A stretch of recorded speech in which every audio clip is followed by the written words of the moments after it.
Olá, como vai você? Você que segue o jornal Valinete, nós estamos de volta. Nós ficamos um tempo aí nos preparando, porque era um ano político, e trabalhamos com planejamento estratégico, trabalhamos com articulação política, e foi um ano muito atípico, um ano muito apertado. Nesse início de ano, a gente voltou, né? O jornal Valinete, eu sou colunista, cientista político, formado em bacharel em Ciências Políticas, onde eu vou desenhar para vocês o que eu vejo a política nacional. Hoje a gente está percebendo que a corrupção está tomando conta, né, de todos os setores da nossa política. Não importa quem é que seja, quem é que é o prefeito, quem é o presidente, a corrupção está lameando, né, a nossa política brasileira. A corrupção é uma chaga que devora a sociedade. A corrupção é um mal que afeta todas as camadas da sociedade, minando a confiança, a transparência, a justiça. As pessoas não acreditam mais na justiça, né? Estamos vendo aí, por exemplo, o grande nó que existe hoje na justiça brasileira. Alguns juristas, alguns advogados acreditam que o STF está sendo muito pesado, aplicando a lei muito pessoal, enquanto alguns juristas, alguns advogados acreditam que o STF está aplicando simplesmente a lei. Eu pergunto para você, quem está dizendo a verdade, quem está interpretando a lei conforme ela tem que ser interpretada? Então o Brasil vive uma situação muito séria. No Brasil, nós tivemos o governo Bolsonaro, um governo de direita, que foi lameado, foi infectado pela extrema-direita. Tudo que é extremo não é bom.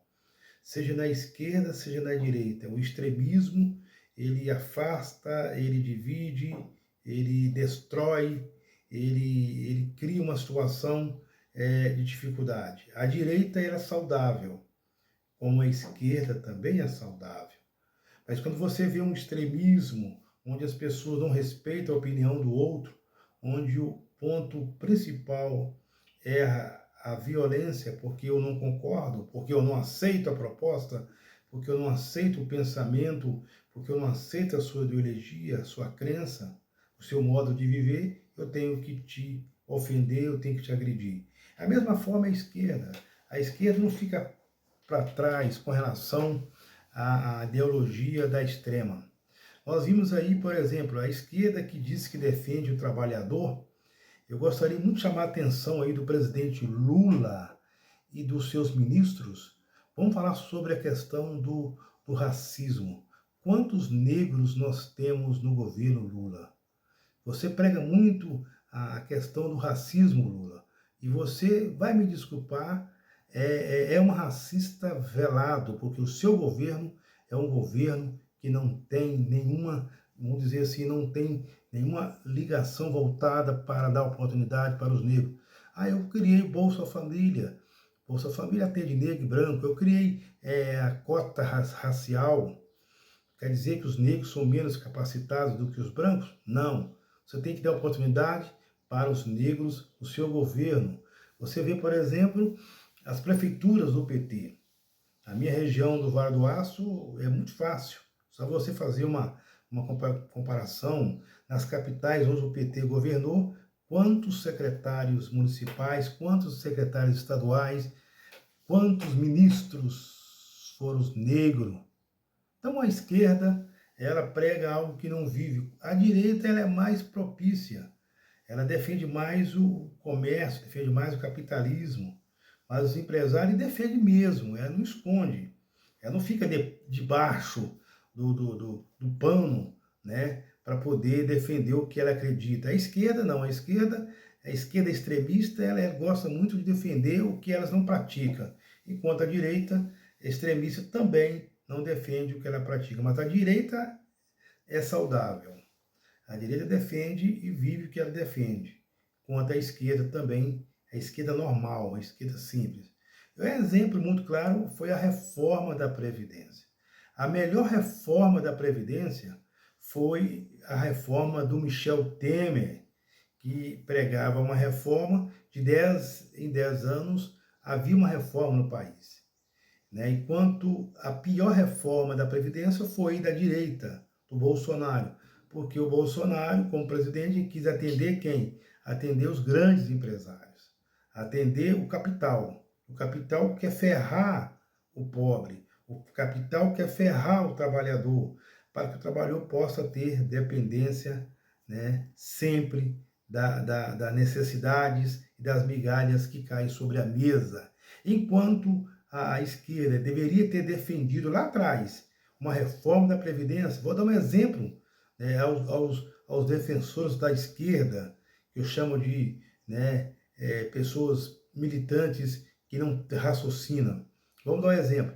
Nas siderúrgicas, como é que uma reforma da Previdência nas siderúrgicas, senhores deputados federais do PT, do PSOL, do PV, né, vocês que são de centro-esquerda, um trabalhador que trabalha na cearia, trabalha no alto forno, como que o INSS pode rejeitar, como tem rejeitado, o tempo especial desse trabalhador que trabalhou em lugares totalmente extremo, como trabalhar no alto forno, numa cearia.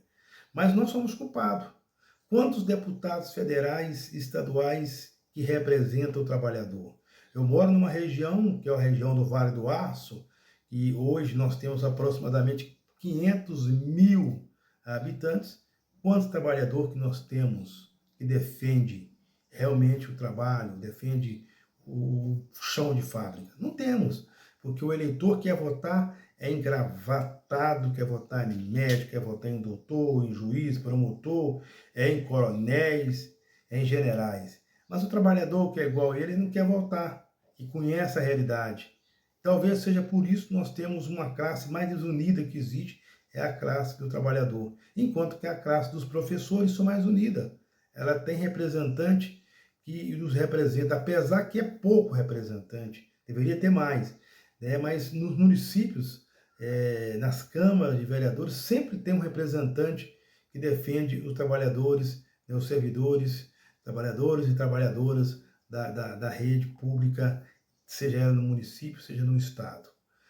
Agora, o trabalhador não tem um representante, né, que possa falar e discutir isso no Congresso. Olha, gente, a Previdência Social, para quem trabalha na área pública, ela tem que ser interpretada de um jeito. Agora, o trabalhador que enfrenta o sol, chuva, o calor de 300, 400 graus, mesmo com os equipamentos de segurança, o ruído acima de 100 decibéis, né, poluente, como graxa, óleo, uma atmosfera totalmente poluída, não pode aposentar igual um senhor que fica sentado numa cadeira num ar-condicionado. Mas os senhores deputados não fizeram essa discussão, não interpretaram esse detalhe, não bateram, não chamaram para conversar, porque vocês não sabem o que é isso. Vocês, eu sou militante do PT, mas você é médico, você foi criado no bom, seu pai era prefeito, né? Sua mãe era deputada, seu avô era senador, então você não sabe a dificuldade que é levantar às 6 horas e enfrentar um ônibus como São Paulo. Por que São Paulo está rejeitando o PT? Porque o PT não defendia e não defende o trabalhador. Uma cidade siderúrgica, o PT tinha que ter obrigação de defender a questão do trabalho. Então, nós estamos vivendo um país totalmente diferente. E, felizmente, o Brasil vai ter jeito se a nova geração entender e saber diferenciar o que é certo e o que é errado. Dinheiro público não é para ser roubado. Dinheiro público não é para ser dilacerado, não é para ser tirado. O nosso Brasil elege um vereador, ele pensa em ficar rico em 4 anos. Elege um prefeito, ele quer ficar rico em 8 anos. Ele vê, ele fica sabendo, ouve falar, o prefeito tal, fulano ficou rico. E acaba acontecendo o que nós estamos vendo por aí, a corrupção lameando o nosso país. Começa na Previdência, começa na área da saúde. O camarada tem coragem de tirar dinheiro da saúde, achando que isso, né, é importante na sua vida social. Eu falei com um amigo meu, esses camaradas e prefeitos, governador e presidente, 99,9 não vão herdar o reino dos céus. Porque para herdar o reino dos céus, vocês vão ter que devolver o que vocês roubaram. Um abraço. Aqui voltaremos sempre com a nova interpretação da política brasileira. Dom Lelé, para o jornal Valinete. Você sempre atento com as notícias que correm por aqui.